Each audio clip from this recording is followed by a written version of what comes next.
Hey you guys, we are week 2 of postpartum. I am finally sitting down to film this video that I wanted to do honestly from day one. I don't know how I keep my mouth shut. I kept my mouth shut for so long, but I was just in my newborn bubble. I just wanted to spend time with her, get used to her, and just, I don't know, it was really, I think, not a good time until now. Now she has a little bit of a rhythm, especially in the mornings. She's a bit calmer, so she likes to sleep a bit longer from like 11 till 2 or 3. I just fed her like 10 minutes ago, so normally now she should be okay for like an hour and a half. And I decided to sit down and share with you my birth story, which you can see from the title. It's a very positive birth story that I just could not wait to share with you guys, and also like share a bit of my thoughts, what I went through and what goes behind everything.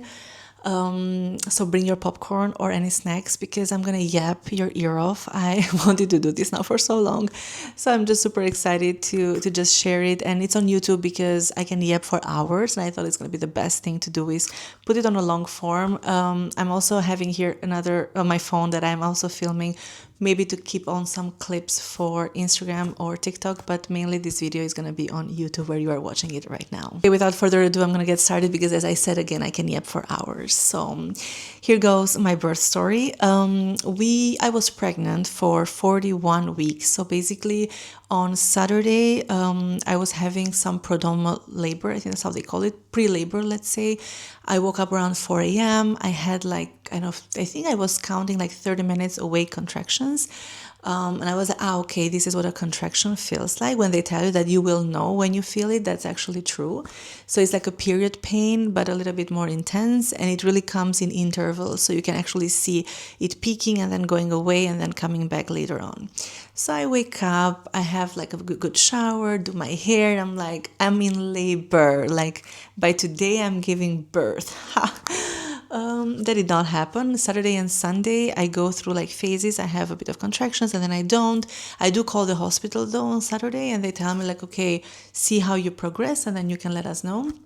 However, my contractions were completely irregular.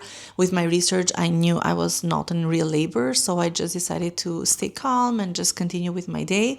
Saturday, I was like kind of expecting, but then on Sunday, I said, you know what, I'm just gonna like pretend that I'm not in labor and these are just little contractions here and there.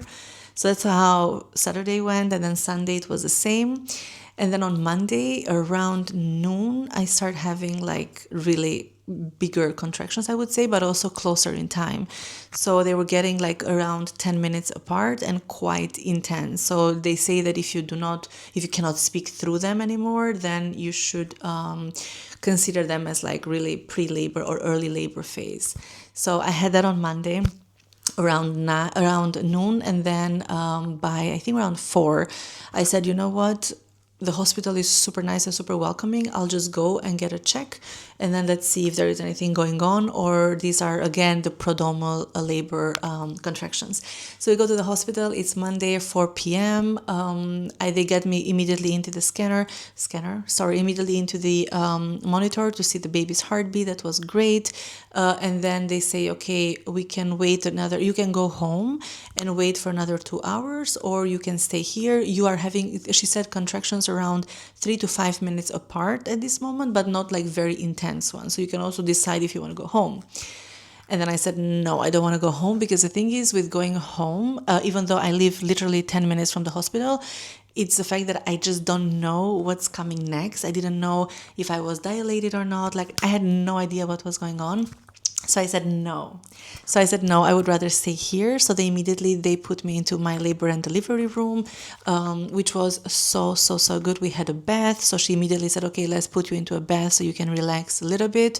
And we did that from the moment I went in. So I was having contractions. They were, as she said, 3 to 5 minutes apart, according to the monitor as well. And they were getting a bit closer than 5. I think by the time it was already like in the first 2 hours, they went from 5 to 3 every 3 minutes. They were intense, and they were for me more intense from the back to the front. So normally your uterus is contracting, so your pain should be focusing mainly in the front area. For me, it was coming from the back to the front. So she was thinking that maybe the reason why that is because I have the baby's position is not perfect. So she was head down, but probably the head was not in the right position. So we wait for 2 hours. It's already 6 p.m. They check me and I'm only 1 centimeter dilated. So I was going through that pain for only 1 centimeter, which was not so nice. And then she said, okay, let's continue some more, maybe with some more movement. So I decided to then get out of the bath for a little bit of change, to walk a bit around. But at that moment, it was already, let's say, I got checked again. I was at 3 centimeters. So we said, okay, we are progressing. So that seemed nice. I think it was around 7 p.m. Then from 7 to 11, I will make it a bit shorter. From 7 to 11:30, my contractions were literally, I think, less than a minute apart. I mean, they were horribly close to each other. Again, from the back to the front. That was the worst because I could not sit on a bowl. I could not sit on a chair. I could not sit on a bed. I could literally not sit anywhere. The only thing that was comfortable for me was the bath. So then we drew another bath. So I go in. Apparently, I put the water too hot or normal, but it was getting, or maybe I stayed too long. So then the baby started having heartbeat. Her heartbeat was very high. So it was 178. And they started to monitor that because they said, okay, if it comes and goes, that's okay. But if it's constant, then maybe we're stressing her out. And it was constant. So then they said, okay, no more bath. And I swear, you guys, when she said no more bath, I felt like the ceiling just dropped into my head because it was literally the only place I could find a little bit of comfort, like the water. I was using a birth comb, by the way, which if you are going to go into labor anytime soon and you want an unmedicated labor, I highly recommend it. It was quite helpful to distract yourself from the pain so that you also do not kill your husband's or partner's hand. So I was using the birthing comb a lot. However, it was very intense, especially for two reasons. For me, at least in my experience, it was the fact that I was in no way comfortable in any sitting positions and you are in constant pain. And for me, what was interesting as well, they say that with contractions you have them like 3 to 5 minutes apart and then you get the time to rest. For me, the time to rest was inexistent because it was really in the moment. How I remember it is like, let's say I'm in the bowl, I go through one contraction, okay, now I can relax. But in the bowl, I cannot relax because the position was not comfortable. So then I say, okay, let's then stand up for it. The moment I would stand up, I would get another contraction. So it was like every time I changed positions, which I wanted to change positions, I was getting a contraction. And it was super intense. I think from 10, at 10, I do get again measured or checked, a cervical check, and I am only at 4 centimeters. So I have been in labor now for almost 12 hours, or let's say still 10 hours because it was 10. So normally they say 1 centimeter per hour. I was already 10 hours and I was just 4 centimeters, not even 4. She said almost 4 centimeters. So I got a bit, of course, I got a little bit, how would you call it, discouraged at the moment. And it was not more about that. It was about the fact that I was in this huge pain. I was crying. I remember I also like, okay, try to calm myself. I mean, I knew all my techniques. I had all my affirmations. But I was waiting for that 3 to 5 minutes apart, kind of to like, breathe it all out and say, okay, now I can breathe, I can relax, and then I'll wait for the next one. But back to back to back to back, they were building up so fast. My husband was also like, I cannot see you in this pain, like take the epidural. It was still 10. I said, no, let's wait a bit longer. Let's see where we are. However, then we noticed again the baby's heart went up and I was not even in the bath now from 9, I think.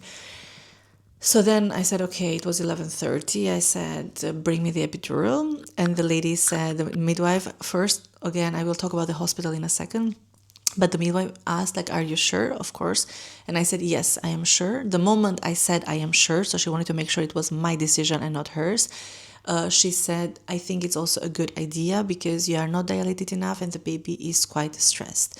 So that made me feel really comfortable about the decision. However, I did go into this without researching the epidural, so because I really didn't want to have one.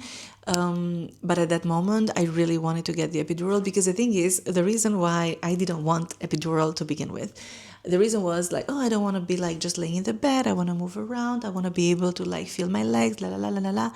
But at that moment, you guys, sitting was the only thing I wanted to do, and I could not do it because, again, the position of the baby was so bad.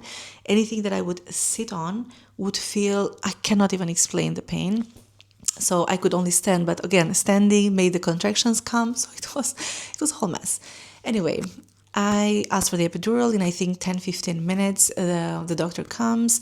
She is the sweetest. I mean, all of them. Again, I will talk so much about the hospital. I have had the best experience at this hospital. She comes together with a midwife who was super, super, super careful. They tell me what I need to do. I need to go lay in the bed in a position that is good for her to put the how is it called, whatever, to put the epidural in me, let's say. The whole thing lasted not more than 10 minutes. I think I had to go a couple of contractions that I had to breathe through because you also cannot move until she puts everything in. But it was so flawlessly done. It was insane. Honestly, from that moment, is it the baby crying? No. Okay. From that moment, you guys, I remember it was almost midnight. So let's say, I think I asked about it, or I asked for the epidural around 11:30. So basically I had like almost a 12-hour of unmedicated labor. But the moment the epidural hit, I swear it was seconds, I felt nothing. I think Luna is crying. Hi there, mama. I had to quickly feed and change Luna, so she's back with her dad, and now I'm back to telling you about my story. Basically, I had the epidural at 11:30. Honestly, the best thing ever. I don't know if all epidurals are like this. I did not feel a thing. She was super careful, super nice. From 12 until 9, I had an 8 to 9 hours on epidural where I felt nothing. Honestly, it literally was like I was on vacation. I could lay, I could switch sides, I could go in any position that I needed to in order to turn the baby's head in a good position because her eyes were up. It should be like chin tucked down. And normally they stimulate you and they put nothing. My birth was a full natural birth plus the epidural after 12 hours of unmedicated labor. So for me, the 12 hours was what I wanted to experience. So the whole, everything. But then first, because it was risky for my baby, and that was something I did not want to take into consideration just because I didn't want to take an epidural. And second, it was the best thing we could do because what I really wanted to avoid was any simulation like Pitocin, etc.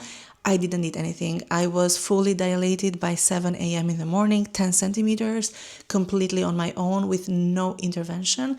The only intervention was basically the epidural, which I have to say, wow. I don't know, I had this idea for the epidural that it literally just makes you completely numb, that you cannot feel anything, you cannot do anything. And that was really not the case. I could feel everything. I could feel my legs, feel in a way odd, of course, like they are numb, but you can still feel them. You can switch sides on my own. I didn't need anyone's help to switch sides, to go on my knees. Like I could not leave the bed because of the gravity, but otherwise I could do everything. And after being in labor for so long, I just wanted to nap. I napped through the whole night. Of course, the midwives were coming for different things. I had fever at 38, I think, around early morning. They put a paracetamol thing in half an hour. It was gone. I was honestly perfect.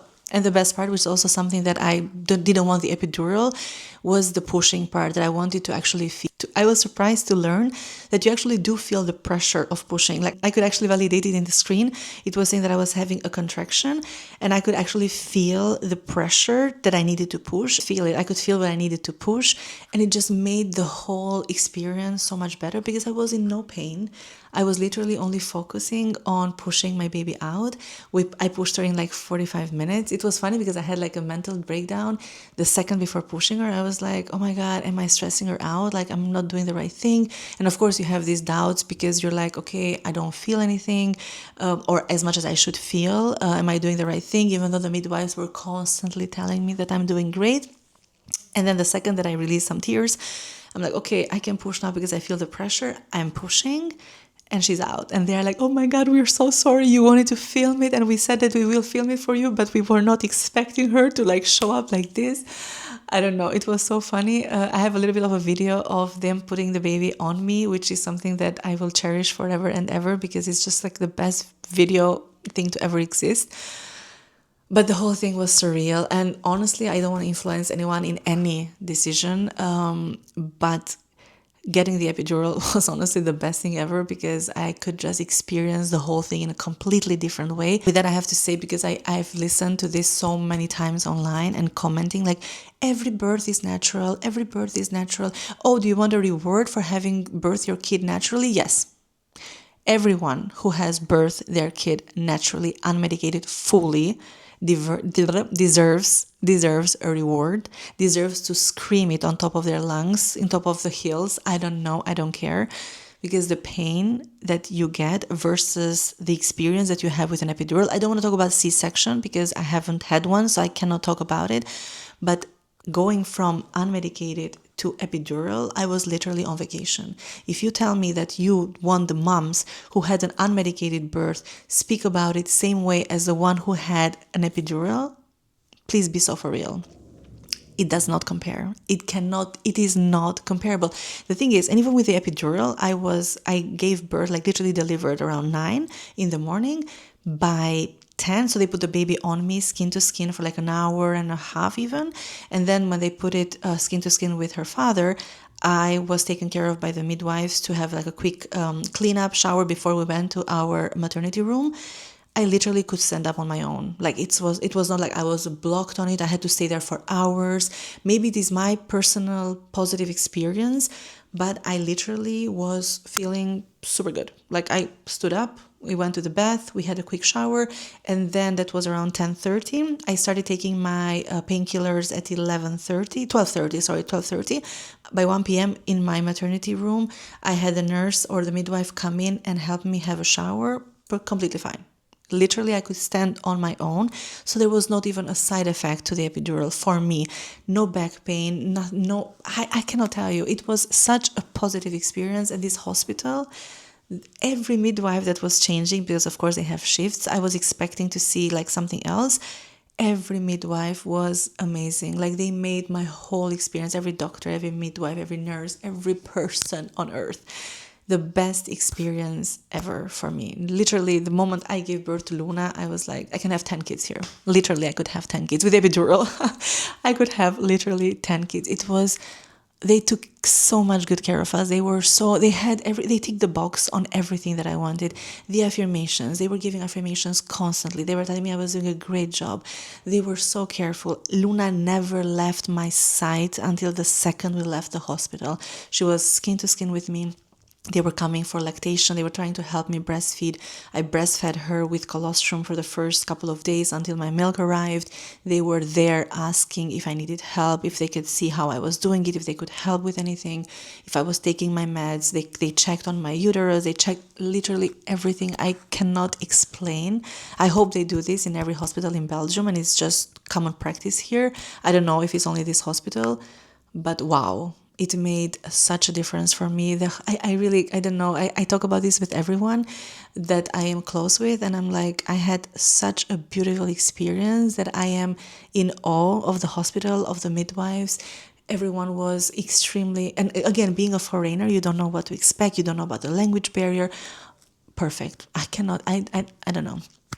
It was literally better than I ever imagined. And again, for the mamas out there who really want an unmedicated birth, I hope it for you. I wish it for you.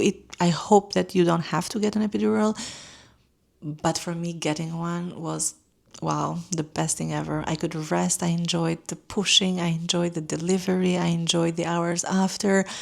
They stitched me up.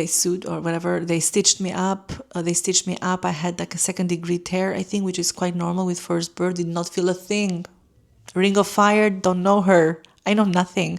I got like tuk, tuk, tuk, tuk, tuk, and I healed perfectly fine. I'm feeling so good. Like even we are today 12 days postpartum. I feel great. It's been honestly an amazing experience. I just could not wait. I could not wait to share it with you guys. I hope this helps.